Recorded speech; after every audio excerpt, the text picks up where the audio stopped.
اللهم عجل لوليك الفرج اللهم عجل لوليك الفرج اللهم صل على محمد وآل محمد وعجل فرجهم الشریف۔ میرے محترم ناظرین،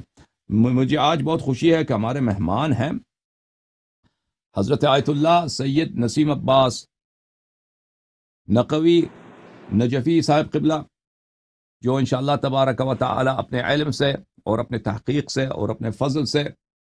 آپ سب کو مستفیض فرمائیں گے، اور انشاءاللہ تبارک و تعالی ہم سب ان سے استفادہ کریں گے۔ تو قبلہ آپ کی خدمت میں عرض سلام ہے۔ السلام علیکم ورحمۃ اللہ۔ علیکم السلام ورحمۃ اللہ وبرکاتہ۔ سلامت رہیں اللہ یار صاحب، پروردگار ہم سب کی توفیقات خیر میں اضافہ فرمائے، اور ہمارا یہ جو مناقشہ ہے یہ خدمت دین میں شمار فرمائے۔ سلامت رہیں۔ بہت مہربانی آپ کی قبلہ۔ تو حضرت سے بات ہوئی تھی کل، اور الحمدللہ انہوں نے ذرا نوازی فرمایا، اس حقیق کو قابل سمجھا ہے کہ ہمارے جو اشکالات ہیں مرجعیت کے متعلق، تقلید کے متعلق اور اجتہاد کے متعلق، اور مرجعیت کے پوست کے بقیہ جو اختیارات ہیں جیسے ولایت ہے ان کا، اور نیابت کا ادعا ہے، اور خمس کا تولی ہے کہ خمس ان کو دیا جاتا ہے، تو ان موضوعات پر یہ انشاءاللہ تبارک و تعالی استدلال فرمائیں گے۔ اور جو مشہور معروف اور ہمارے زمانے میں جو مقبول نقطۂ نظر ہے، جس کی زیادہ شیعوں میں اکثریت اس کو فالو کرتے ہیں، اور علماء اکثریت اس کو فالو کرتے ہیں، اور وہ ہے مرجعیت کی اتباع اور مرجعیت کی منصب کو شرعی ماننا۔ اس نقطۂ نظر کا وہ دفاع کریں گے، اور اس کے دلائل ہم سب کو پہنچائیں گے انشاءاللہ تبارک و تعالی۔ ہماری دعا ہے کہ اللہ تعالی ہم سب کو حق جاننے اور حق پہچاننے اور حق تسلیم کرنے کی توفیق عنایت فرمائے۔ میں زیادہ گفتگو نہیں کرنا چاہتا، میں عنان کلام قبلہ صاحب کو دینا چاہتا ہوں کہ وہ اگر ابتدائی کچھ باتیں کرنا چاہیں کر لیں، تو پھر اس کے بعد ٹائمر لگا کے جو موضوع انہوں نے خود انتخاب کیا ہے کہ مرجعیت، تو اس پہ وہ متساویانہ وقت کی تقسیم کریں گے اور دونوں بات کریں گے۔ جی بسم اللہ۔ اعوذ باللہ من الشیطان الرجیم، بسم اللہ الرحمن الرحیم، الحمد للہ رب العالمین، والصلاة والسلام علی سید الانبیاء والمرسلین وعلی آلہ الطیبین الطاہرین، واللعنۃ الدائمہ علی اعدائہم اجمعین۔ اما بعد فقد قال اللہ سبحانہ وتعالی فی کتابہ المجید، بسم اللہ الرحمن الرحیم، ادع الی سبیل ربک بالحکمت والموعظۃ الحسنہ وجادلہم باللتی ہی احسن۔ صدق اللہ العلی العظیم۔ مناظرہ اور مناقشہ چونکہ امر ربانی بھی ہے، اللہ سبحانہ و تعالیٰ نے ارشاد فرمایا کہ اپنے رب کے سبیل راستے کی طرف بلائیے، حکمت و دانائی سے، اچھے واعظ و نصیحت سے، اور مجادلہ کیجئے احسن طریقے سے، اچھے طریقے سے۔ تو پروردگار کا حکم ہے، یہاں مجادلہ سے مراد وہی مناظرہ ہے کہ آپ کوئی مناقشہ کریں، نظر پیش کریں، اچھے طریقے سے پیش کریں۔ تو یہ تین چیزیں جو خدا نے ایز اے رول کوئی بھی مناقشہ کرنے کے لیے، ایک تو واجب قرار دیا طبعاً واجب امور میں، کہ واجب ہے کہ بلایا جائے رب کے راستے کی طرف، تو یہ بعض اوقات مناقشہ کرنا واجب ہو جاتا ہے، نمبر ایک۔ نمبر دو، طریقہ کار بھی بتا دیا کہ اچھا واعظ و نصیحت کریں خدا کی طرف بلانے کے لیے، تو اس میں اخلاقی قدروں کی بھی تعین فرما دیا کہ اخلاقیات کے دائرے میں رہ کے آپ کسی کو واعظ و نصیحت کریں۔ تیسری چیز ہے مجادلہ، احسن طریقے سے ڈسکشن کریں۔ تو انشاءاللہ قرآن کا یہ جو رول ہے وہ ہمارے سامنے رہے گا، اور دوسرا اس میں یقیناً ہمارا جو مناقشہ ہے اس میں مقصود غلبہ نہیں ہے، جیسے شیخ مظفر علیہ رحمہ نے اپنی کتاب منطق المظفر میں صنعت خمس کی باس میں جو مجادلہ کی، صنعت المجادلہ یا مناظرہ اسے کہا جاتا ہے، اس میں تھوڑا ڈفرینس کیا ہے کہ بعض اوقات طرف ثانی کا مقصد ہوتا ہے غلبہ پانا، چاہے حق کے طریقے سے ہو یا باطل کے طریقے سے۔ طبعاً ہمارا یہاں پہ بیٹھنا ان فاسد امور کے لیے نہیں ہے کہ چاہے باطل طریقے سے چاہے حق کے طریقے سے غلبہ پانا ہے، یہ مقصد نہیں ہے۔ جس کا یہ مقصد ہوگا طبعاً وہ عبادت کی بجائے وہ شیطان کی عبودیت میں اور بندگی میں چلا جائے گا۔ اور اس حوالے سے بعض روایات ہے، تطویل میں نہیں جانا چاہتا، ہمارے جو ناظرین بھی ہیں، فقط مقصد ہے چونکہ ہم سب شیعہ ہیں، سب اہل بیت کے ماننے والے ہیں، اور قرآن نے کہا انما المؤمنون اخوہ، سارے مومن بھائی ہیں۔ جو اختلافی علمی مسائل ہیں وہ علماء ہی اس کو حل کر سکتے ہیں، اگرچہ یہ باتیں پرانی ہیں، علماء نے اپنی بکس میں اس کو ڈیٹیل سے بیان کیا ہے، لیکن جب یہ عوام میں آ گئی تو تباً پھر بعض اوقات علماء کو، طرفین کے علماء کو جن میں اختلاف ہے ان مسائل میں، چاہیے کہ وہ ڈسکشن کریں اور حق عوام تک پہنچے، اور بغیر تعصب کے، بغیر پارٹی بازی کے یہ دیکھنا ہے جو حق سمجھنا چاہتا ہے کہ حق کدھر ہے، دلیل کس طرف جا رہی ہے، اس چیز کو قبول کر لیں۔ خدا ہم سب کی توفیقات خیر میں اضافہ فرمائے۔ جی اپنا الیاری صاحب، بس آخری ایک حدیث، من طلب العلم لیباہی بالعلماء، جس نے علم اس لیے حاصل کیا کہ علماء کے ساتھ فخر و مباحات کرے، اور یماری بہ صفحاء، یا جاہل لوگوں کے ساتھ جھگڑا مرا جدال کرے، اور یصرف وجوہ الناس الیہ، یا اس وجہ سے علم حاصل کرے کہ لوگ اس کی طرح متوجہ ہو جائیں، اس کے بڑے فالور ہو جائیں، اس کو ماننے لگ جائیں، اس کا عالم اس کو رسپیکٹ دیں۔ یہ ساری چیزیں اگر یہ نیت خدا نخواستہ یقیناً آپ کی نہیں ہے، لیکن شیطان کو درمیان سے نکالنے کے لیے، تذکرے کے لیے، فذکر ان الذکر تنفع المؤمنین، کہ مومنوں کو یاد دلاؤ، کہ مومنوں کو یاد دلانا فائدہ دیتا ہے۔ تو طبعاً کوئی مقصد ہم میں سے کسی کا یہ نہیں ہے کہ لوگ ہمارے فالورز بن جائیں، لوگ ہماری ریسپیکٹ کرنے لگ جائیں، ہماری طرف متوجہ ہو جائیں۔ مقصد خدا کی رضا ہے، حق تک پہنچنا ہے۔ وتواصوا بالحق، ایک دوسرے کو حق کی وصیت کرو، یہ دوسرے مومن کا حق ہے۔ اور نصیحت بھی، اگر ایک انسان کوئی بھی عالم سمجھتا ہے کہ جو دوسرا کوئی بھی مومن ہے وہ ٹھیک نہیں جا رہا، ہدایت پہ نہیں ہے، گمراہی پہ ہے، تو اس مومن کا حق ہوگا کہ وہ اسے نصیحت کرے، اس کی اصلاح کرے۔ اور بعض روایات میں کہ عالم اپنے علم کو ظاہر کرے، اگر وہ بدعتیں گمراہیاں دیکھتا ہے تو اپنے علم کو ظاہر کرے، ورنہ اس پہ لعنت ہوگی اللہ کی طرف سے، ملائکہ کی طرف سے۔ جی الیاری صاحب، یہ تمیداً گفتگو ختم ہو گئی، سلامت رہیں۔ جی بہت شکریہ آپ کا قبلہ صاحب، انشاءاللہ امید رکھیں گے کہ اللہ تعالیٰ آپ کو حاضر ناظر سمجھ کر اور مذہب حق کے متعلق حق باتیں ہماری زبان سے نکلے، اور اللہ تعالیٰ کی بارگاہ میں دعا یہی ہے کہ اللہ تعالیٰ ہمیں حق کے سامنے خضوع کرنے کی، چاہے وہ ہمارے بظاہر ہمارے خلاف بھی ہو، توفیق عنایت فرمائے۔ آپ ناظرین کی خدمت میں عرض کروں کہ جو پکچر قبلہ صاحب کے اسٹوڈیو سے ہمیں آ رہا ہے وہ یہی ہے، ورٹیکل ہے، عمودی ہے، اور اس کا عرض و طول یہی ہے جو میں آپ کی خدمت میں پیش کر رہا ہوں۔ تو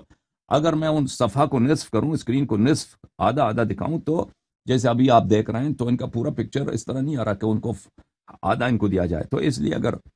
یہ ان کی پکچر میرے پکچر کے مقابلے میں ایک سائڈ پر ہے تو اس کی وجہ یہی ہے کہ ان کی جانب سے جو ہمیں ویڈیو آ رہی ہے وہ اس کی یہی ہے۔ بہرحال کوالٹی اچھی ہے ویڈیو کی، اور آواز بھی اچھی ہے، اس میں کوئی حرج نہیں ہے، بہترین پکچر، بہترین آواز آ رہی ہے فقط۔ تو یہ آپ کی خدمت میں عرض کرنا تھا۔ اب انشاءاللہ تعالی قبلہ نے موضوع جو انتخاب کیا ہے وہ مرجعیت کا ہے۔ شیعوں کے خدمت میں عرض کریں کہ اصل جو دین ایمان ہے وہ 12 امام علیہم الصلاۃ والسلام، ائمہ اثنا عشر اور 14 معصومین علیہم الصلاۃ والسلام کی اطاعت ہے، اور اس میں شیعہ اثنا عشری میں کوئی فرق نہیں ہے، چاہے وہ مراجع کے ماننے والے ہوں یا مراجع کے ماننے والے نہ ہوں۔ اس بات میں بولی کے حد تک، قول کے حد تک تو سب مانتے ہیں کہ اتباع ہم نے صرف ائمہ اطہار علیہم الصلاۃ والسلام کی کرنی ہے، اور اصل بات یہی ہے کہ اعتقاد رکھنا ان کی امامت پر، اور عقائد ان سے لینا، دین ان سے لینا، اور ان کی جہاں تک ہو سکے انسان ان کی مذہب کا احیاء کرے، ان کی دین کی نصرت کرے، اور ان کے دشمنوں سے دشمنی رکھ کے، دین اسی کا نام ہے کہ تمام دین کے جتنے معاملات ہیں اہل بیت علیہم السلام سے اخذ کریں۔ اب جہاں تک مرجعیت کا تعلق ہے تو شیعوں میں، آج کل کے شیعوں میں اکثریت یہ نظریہ مقبول پایا جاتا ہے کہ ہم دین کو، اکثر عوام کو حدیث نہیں سمجھ آ سکتی، اس لیے ایک اور طبقہ ہے جن کا نام مجتہدین ہے، ان کا کلام، ان کی باتیں، ان کے فتوے عوام کے لیے حجت ہوا کرتی ہیں، تو عوام اس پہ عمل کریں، تو اس کو مرجعیت کہتے ہیں۔ اور ہر مرجعیت کی بات نہیں ہو رہی، مرجعیت تقلید کی بات ہو رہی ہے کہ تقلید کے مسئلے پر ہم مراجع کے جو فتاوے ہیں اور دین کے تمام احکام پر، حلال و حرام کے جتنے مسائل ہیں ان پر مراجع جو ہیں ان کے فتاوے حجت ہوا کرتی ہیں کسی بھی مسئلے پر۔ اور یہ واضح بات ہے، تقلید اسی حقیقت کا نام ہے۔ تو قبلہ صاحب، آج جو آپ کو پتہ ہوگا کہ میں اس بات کا شدت سے نفی کرتا ہوں کہ یہ ایک بدعت ہے۔ تمام شیعوں کو دین کے تمام احکام اہل بیت علیہم الصلاۃ والسلام سے لینے ہیں، اور علماء کا کام ہے کہ اہل بیت علیہم الصلاۃ والسلام کے اقوال اور ان کے اعمال اور ان کے سنن کو شیعہ عوام تک پہنچائیں، اور یہ کہنا کہ ہم شیعہ عوام سمجھنے سے قاصر ہیں، یہ ایک بہت ہی غلط بات ہے۔ تو بہرحال وہ نظام مشخص ہے، محل نظام مشخص ہے، اب قبلہ صاحب اس کو ثابت کرنے کی کوشش کریں گے، اور میرے لیے ضروری نہیں ہے کہ میں اس کو باطل ثابت کروں، کیونکہ لازمی بات ہے کہ کسی بھی شخص کو کسی پر کوئی حجیت نہیں ہے، کسی بھی شخص کو کسی بھی شخص پر کسی قسم کی حق اطاعت نہیں ہے مگر دلیل ہو۔ تو جو ہی کہ یہ قبلہ صاحب اگر ثابت کر سکیں تو اچھی بات ہے، اگر ثابت نہیں کر سکے مرجعیت کو تو اس سے خود بخود مرجعیت کا بطلان سامنے آ جائے گا۔ ان کا ثابت نہ کرنا، اور یہ ثابت اگر نہیں کر سکے تو یہ خود بخود دلیل ہو جائے گی کہ مرجعیت نہیں ہے۔ تو اس کے لیے مجھے مزید دلیل کی ضرورت نہیں ہے کہ میں ثابت بھی کروں کہ اب یہ کوئی اور اتھارٹی اسلام میں 12 اماموں کے علاوہ، اور یہ بات بدیہی ہے کہ 12 اماموں کے علاوہ کوئی اور حجیت نہیں ہے، بات بہت واضح ہے، اور ہمارے علماء افسوس کے ساتھ بدیہیات کے خلاف انہوں نے ایک منصب کھڑا کیا ہے جس کا نام مرجعیت ہے۔ بہرحال اب جو ہے صلب موضوع پہ آ جاتے ہیں۔ اب یہ استدلال کریں گے جو ہے، جیسے ہمارے درمیان طے پایا تھا کہ ہم ٹائمر رکھیں گے، 12 منٹ یہ بات کریں گے، اگر زیادہ بھی ہوا تو کوئی بات نہیں، تو اس کے بعد جو ہے میں ان کا رد کروں گا۔ بسم اللہ کریں قبلہ صاحب، شروع کریں ٹائمر۔ جی اعوذ جی باللہ بسم من اللہ۔ الشیطان الرجیم، الرحمن الرحیم، الحمد للہ العالمین، والصلاة والسلام علی سید الانبیاء والمرسلین وعلی آلہ الطیبین الطاہرین۔ ایک مشہور توقیع جس کو علماء نے مختلف اپنی معتبر کتابوں نے ذکر کیا ہے، جیسے شیخ صدوق علیہ الرحمہ نے اتمام الدین و کمال النعمہ میں، شیخ طوسی علیہ الرحمہ نے اپنی کتاب غیبت میں، احتجاج تبرسی میں بھی موجود ہے، وسائل الشیعہ اور باقی بعض کتب میں۔ مشہور توقیع جو فقہا کی محل بحث رہی ہے، ہمارے علم مصادر میں موجود ہے، اس میں امام زمانہ علیہ السلام عجل اللہ تعالی فرج اور شریف کی طرف سے ایک ان کے خطی نسخے میں، ان کے لکھی ہوئی ہاتھ سے جو جواب آپ نے بعض سوالوں کے دیے، اس میں ایک جملہ جو ہمارا محل شاہد ہے، جس سے ہم مرجعیت کی حجت کو ثابت کرنا چاہتے ہیں کہ مرجعیت حجت ہے اور معصومین کی طرف سے، اور خصوصاً اس توقیع میں امام زمانہ علیہ السلام کی طرف سے مرجعیت جو ہے اور مراجع یہ حجت ہیں، امام کی طرف سے حجت ہے، یہ ہمارا دعویٰ ہے، اور اس پہ آپ دلیل یہ پیش کر رہا ہوں۔ وَأَمَّا الْحَوَادِثِ الْوَاقِعَةِ فَارْجِعُوا فِيهَا إِلَىٰ رُوَاةِ حَدِيثِنَا، کہ جو نئے مسائل ہیں اس میں ہمارے حدیثوں کے راویوں کی طرف رجوع کرو۔ فَإِنَّهُمْ حُجَّتِي عَلَيْكُمْ، یہ جو ہماری حدیثوں کے راوی ہیں یہ تمہارے اوپر حجت ہیں میری طرف سے۔ فَإِنَّهُمْ حُجَّتِي عَلَيْكُمْ وَأَنَا حُجَّتُ اللَّهِ عَلَيْهِمْ، اس میں تھوڑا علیہم یا علیہم نہیں ہے، یہ ایک الگ بات ہے، لیکن اس کے بعد امام نے فرمایا کہ میں ان کے اوپر حجت ہوں، بعض نسخوں میں اور بعض میں ہے کہ میں حجت ہوں۔ تو اس روایت کی روشنی میں اگر ہم دیکھتے ہیں تو امام علیہ السلام نے بالکل واضح طور پہ فرما دیا کہ جو نئے مسائل ہیں، حادث کی جمع ہے، حادث کہتے ہیں نئے مسئلے کو۔ اب وہ نیا مسئلہ چاہے کسی موضوع کے اعتبار سے ہو، وہ نیا مسئلہ کسی حکم میں شرعی کے اعتبار سے ہو، اور اس کی بہت ساری اگزامپلز میں دے سکتا ہوں، جس میں مثال کے طور پہ امام زمانہ علیہ السلام کی غیبت کبریٰ کے زمانے سے اگر آج تک ہم دیکھیں تو بہت سارے نئے مسائل تشیع کے سامنے آئے۔ ان میں آج کے جو مشہور چیزیں ہیں جو عوام بھی سمجھتی ہیں، جیسے ایروپلین میں اگر کوئی بندہ سفر کر رہا ہے اور نماز کا ٹائم جو ہے وہ اگر جب لینڈ کریں گے تو وہ ختم ہو جائے گا، تو وہ کیا کرے؟ اسے قبلہ کی مثلا ڈائریکشن نہیں معلوم، یا وہ جو متحرک حالت میں ہے یا قیام رکوع نہیں کر سکتا، ایک مسئلہ ہے۔ اسی طرح بعض کنٹریز میں دن اور رات جو ہیں وہ اکٹھے ہیں، یعنی 24 گھنٹے کا دن 24 گھنٹے کی رات، بعض کنٹریز میں 6 مہینے کے بھی۔ اسی طرح اگر نماز کے مسائل سے ہٹ کر اگر ہم بات کریں، روزے کے مسائل ہیں۔ آج مثال کے طور پہ شوگر کا ایک مرض نہیں تھا کسی زمانے میں، آج اگر اس کو ڈریپ لگوانا پڑتی، انجیکشن لگوانا پڑتا ہے، یا اس نے روزہ رکھنا ہے نہیں رکھنا۔ اسی طرح آپ روزے کے علاوہ آ جائیں، بہت سارے مسائل میں حج کے مسائل ہیں۔ طواف جو ہو رہا ہے، جو حاجی حج کر چکے ہیں یا کر رہے ہیں، وہ جانتے ہیں کہ ہمارے فقہاء کے نزدیک کعبے کے ارد گرد طواف ہوگا، تو وہ جگہ جو کعبے سے اوپر بنا دی گئی ہے ان کے نزدیک وہاں طواف نہیں ہو سکتا، یا ہو سکتا ہے مثال کے طور پہ، بعض نے کہا ہے نہیں ہو سکتا۔ تو یہ جو نئے نئے مسائل ہیں، چاہے اس میں حکم شرعی ہے، چاہے اس میں موضوعات ہیں، موضوعات میں اور چیزیں مثال کے طور پہ لے کے آ جاتے ہیں۔ انتخابات اس ہر ملک کنٹری میں ہوتے ہیں، ہر جگہ مسائل ہوتے ہیں کہ کیا ہم نے ووٹ ڈالنا ہے نہیں ڈالنا، کیا ہمارے اوپر واجب ہے حرام ہے، کیا اگر ہم اسی طرح بات کریں موضوعات کے حوالے سے، یتیم خانے بنانے ہیں نہیں بنانے، یتیموں کا خانوں کا متولی کون ہوگا، وقف جو اوقاف ہیں ہر کنٹری میں ہوتے ہیں اس کا متولی کون ہوگا۔ تو بہت سارے جو امور ہیں، چاہے ہم فقہی مسائل میں جس چیپٹر میں چلے جائیں،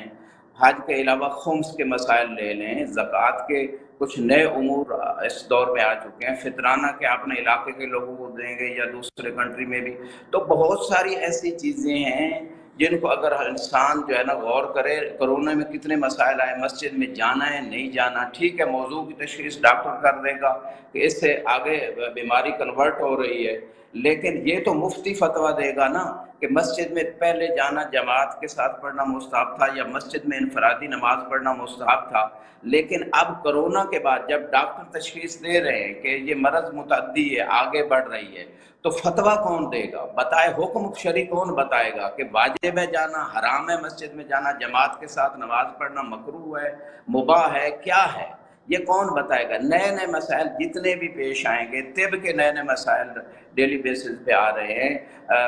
ایک نظام چلانے کے لیے کسی بھی کنٹری میں ڈیلی بیسس پہ نئے مسائل پیدا ہوتے ہیں، تو ان چاہے وہ موضوعات سے ان کا تعلق ہو، چاہے احکام شرعی سے اس کا تعلق ہو، تو وہ یعنی نئے جو مسائل ہیں ان کو حوادث کہا گیا، اور اس پہ الف لام بھی ہے۔ حوادث یہ ایک بلاغت کا قاعدہ ہے کہ جب کسی چیز حادث کی جمع حوادث، جمع کے اوپر الف لام آ جائے تو اس میں عموم کا فائدہ ہوتا ہے، یعنی سارے مسائل، چاہے آپ کے دنیاوی مسائل ہیں چاہے آپ کے دینی مسائل ہیں، اس نے کیا کرنا ہے؟ عمل حوادث الواقعہ فرجعوا، رجوع کرو۔ علی یاری صاحب کل آپ ٹیلی فون پہ کہہ رہے تھے کہ مرجعیت کا تو کوئی عنوان ہی نہیں ہے کسی حدیث میں، تو رجوع کرو، امام فرما رہے ہیں کہ رجوع کرو، سارے مومنین سے کہنا ہے رجوع کرو۔ اب رجوع کرنے کا جب امام حکم دے رہے ہیں، اور صیغہ امر جو بلاغت اور لغت کی بات ہے اس میں اگر ہم جائیں نحو صرف کی بحث میں، تو اس میں بغیر قرینہ کے وجوب پہ دلالت کرے گا، یعنی اگر کوئی قرینہ استحباب یا کراہت یا اباحت پہ نہیں ہے تو امام گویا لازم قرار دیں کہ رجوع کرو۔ اب اگلا کوسچن پیدا ہوتا ہے، مولا آپ نے حکم تو دے دیا کہ ہم رجوع کریں، ان مسائل میں دنیاوی مسائل ہیں، دینی مسائل ہیں، ہمیں نئے نئے مسئلے روز پیش آتے ہیں، بچہ ماں کے پیٹ میں ہے، اب ڈاکٹر صاحب کہتے ہیں کہ اس کو 4 مہینے کے بعد آپ ویسٹ کر دیں ورنہ یہ ہو جائے گا، وہ جگہ فقیہ سے پوچھنا پڑتا ہے کہ ہمارا شرعی حکم کیا ہے، ہم ڈاکٹر کے کہنے پہ ویسٹ کر دیں بچہ، یا ہمارے اوپر دیت ہے یا نہیں؟ یہ نئے مسائل بے عینی جزیات، کیا سابقہ روایات میں ایک ایک، جیسے معصومین علیہ السلام نے وضو کو تفصیل سے بتایا، ٹھیک ہے اس میں کوئی نیا مسئلہ نہیں ہے وضو میں، اسی طرح نماز تفصیلی اس میں روایات ہیں، بہت سارے اس میں چیپٹر ہیں، اتنے چیپٹر ہیں، اتنی روایات ہے کہ نماز کی بات کئی سال بعض اوقات انسان اس کو سمجھنے میں اور اوزات علمیہ میں پڑھی پڑھائی جاتی ہے۔ اسی طرح طہارت و نجاست کے مسائل ہیں، تو بہت سارے مسائل کے جواب تو روایات کی روشنی میں ائمہ کے زمانے میں جو مسائل تھے اس کا دے دیا گیا، اس میں روایت ہی بیان کی جائے، لیکن جو آئندہ نئے مسائل اور قیامت تک آئیں گے تو ان مسائل کا جواب کون دے گا؟ یہ پہلا کویسچن۔ دوسرا، وہ کہاں سے دے گا؟ اب کہاں سے دے گا؟ جو مولا فرجعوا، رجوع کی بات کر رہے ہیں، تو رجوع کا معنی ہے کوئی ہے مرجع، ایسی جگہ، مرجع اس میں ظرف ہے، کوئی ایسا مکان ہے کہ جس جگہ رجوع کرنا ہے ان شیعوں نے، ان مومنین نے، ان امام کے ماننے والوں نے، تو وہ جس کی طرف رجوع کیا جائے گا اس کے بھی تو امام بتائیں کہ وہ کون ہے۔ تو امام نے آگے بتا دیا، فرجعوا فیہا، ان تمام حوادث میں، چاہے اس کا تعلق دنیا کے امور سے چاہے دین کے امور سے، اس میں رجوع کرو الی روات حدیثنا، جو ہماری حدیث کے راوی ہیں ان کی طرف رجوع کرو۔ اچھا اس پہ تھوڑا میں پھر واپس آؤں گا۔ اس میں ایک اور چیز ہے، جب مرجعیت اسی حدیث سے ثابت ہوتی ہے کہ امام رجوع کا حکم دے رہے ہیں کہ لازمی آپ نے رجوع کرنا ہے، کن کی طرف؟ راوی حدیث کی طرف رجوع کرنا ہے، تو راوی حدیث ہو گئے مرجع۔ مرجعیت کا عنوان اس حدیث سے ثابت ہو گیا، معصوم مرجعیت اور مراجع کی طرف رجوع کا حکم دے رہے ہیں جی۔ وہ مراجع کے مصداق کون ہیں، اس پہ بھی میں آؤں گا، کیا وہ اصولی ہیں، اخباری فکر کے لوگ ہیں، کون مراد ہے، اس پہ انشاءاللہ بات کر، لیکن ابھی فقط اتنی بات ہو رہی ہے کہ وہ مرجعیت کا جو مفہوم ہے، جو شرعی مرجعیت ہے، جس کی طرف معصوم حکم دے رہے ہیں کہ آپ رجوع کریں، لازمی ہے رجوع کرنا، جو نہیں رجوع کرے گا وہ امام کے حکم کو ٹھکرا رہا ہے، امام کی بات نہیں مان رہا۔ آپ نے شروع مسرنامہ کلام میں کہا ہمارے اوپر ائمہ کی اطاعت واجب ہے، قرآن نے یہ بات کی ہے، اطیعوا اللہ واطیعوا الرسول واولی الامر منکم، لیکن امام فرما رہے ہیں کہ روات حدیث کی طرف رجوع کریں، وہ مرجع ہیں، ہم ان کو مرجع بنا رہے ہیں، امام ان کو مرجع بنا رہے ہیں۔ جب امام مرجع بنا رہے ہیں تو اس کا معنی یہ کہ اگر میں مرجع کی طرف رجوع نہیں کرتا تو اس کا معنی یہ ہے کہ میں امام کی اطاعت نہیں کر رہا، میں تو امام کی نافرمانی کر رہا ہوں۔ اللہ کہہ رہے اولی الامر کی اطاعت کرو، میں کہہ رہا ہوں نہیں جی میں نے رجوع نہیں کرنا، آپ بے شک کہتے رہے۔ تو اس مقام پہ مرجعیت کا عنوان، مرجع کی طرف رجوع یہ بھی ثابت ہو گیا اور رجوع کا حکم بھی ثابت ہو گیا، مرجعیت شرعی طور پہ ثابت ہو گئی۔ اچھا، فرجعوا فیہا الی روات احادیثنا، یہاں ایک کویسچن پیدا ہوتا ہے کہ ہماری، آپ کہیں گے یقیناً کہ امام نے تو مجتہدین کی طرف رجوع کا حکم ہی نہیں دیا، امام نے تو راوی حدیث کی طرف رجوع کا حکم دیا ہے، تو اس روایت میں ایک قرینہ لفظیہ متصلہ اتنا بڑا موجود ہے کہ یہاں راوی حدیث سے فقط راوی وہ نہیں ہے کہ جیسے محمد ابن مسلم رضوان اللہ علیہ، زرارہ رضوان اللہ علیہ،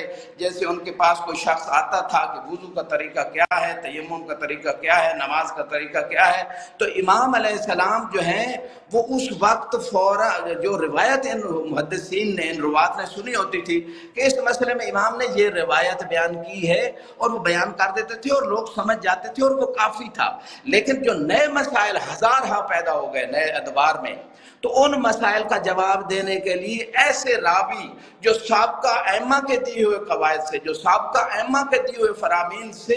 ایسے قوانین کلیہ اور قواعد وضع کریں اور سمجھیں، یعنی خود ائمہ کے فرامین سے ان قوانین کو لیں اور ان کا قاعدۃ لا ضرر، قواعد فقہیہ پہ پوری کئی جلدیں ہیں، قاعدۃ لا ضرر ولا ضرار کی ایک ایگزامپل دے رہا ہوں کہ جب اس قاعدہ کو لیں گے تو ہزار فقہی مسئلہ اسی قاعدہ امام سے، حدیث رسول خدا سے، اس قاعدہ سے ہزار مسئلے نکالے ہیں بعض علماء نے، ہزار مسئلہ فقہی، اس کی تطبیق ہوتی ہے کہ اس مقام پہ لا ضرر کا مسئلہ آتا ہے یا نہیں۔ تو یہاں راوی حدیث سے مراد فقہا ہیں، مجتہدین بھی آپ انہیں کہہ سکتے ہیں، فقہا بھی، فقط راوی روایت بیان کرنا والا نہیں ہے، ورنہ جب کرونے کا مسئلہ آئے گا تو راوی کہاں سے روایت لے گا، بھئی کرونا میں مجھے مسجد میں جانا یا نہیں، روایت کہاں ہے، نہیں لے گا۔ تو یہ مختصر، چونکہ میرا ٹائم ختم ہو رہا ہے، فرجعوا فیہا الی روات حدیثنا فإنہم حجتی، میں پھر اس روایت پہ دوبارہ ہوں گا، میں اجمالاً بیان کر رہا ہوں، فإنہم حجتی، وہ میری طرف سے حجت ہیں۔ آپ نے سرنامہ کلام میں کہا کہ اہل بیت کے علاوہ کوئی حجت نہیں، امام جس کو حجت، جن فقہا کو قرار دے رہے ہیں وہ اگر ان کو ہم حجت نہیں مانتے تو گویا ہم امام کو بھی حجت نہیں مان رہے۔ تو اس کا معنی یہ ہے کہ یہ حجت ہیں، فقہا بھی حجت ہیں، امام کی طرف سے حجت ہیں، اور یہ حدیث صراحتاً عام انسان سمجھ سکتا ہے، فإنہم حجتی، اگر ان کو حجت نہیں مانیں گے تو روز قیامت بھی ہم جواب دیں، امام کے سامنے بھی جواب دیں، اور امام کی بات کو ہم ٹھکرا رہے ہیں۔ فإنہم حجتی علیکم وأنا حجت اللہ، میں اللہ کی طرف سے حجت ہوں اور یہ میری طرف سے آپ کے اوپر حجت ہے۔ میرا ٹائم چونکہ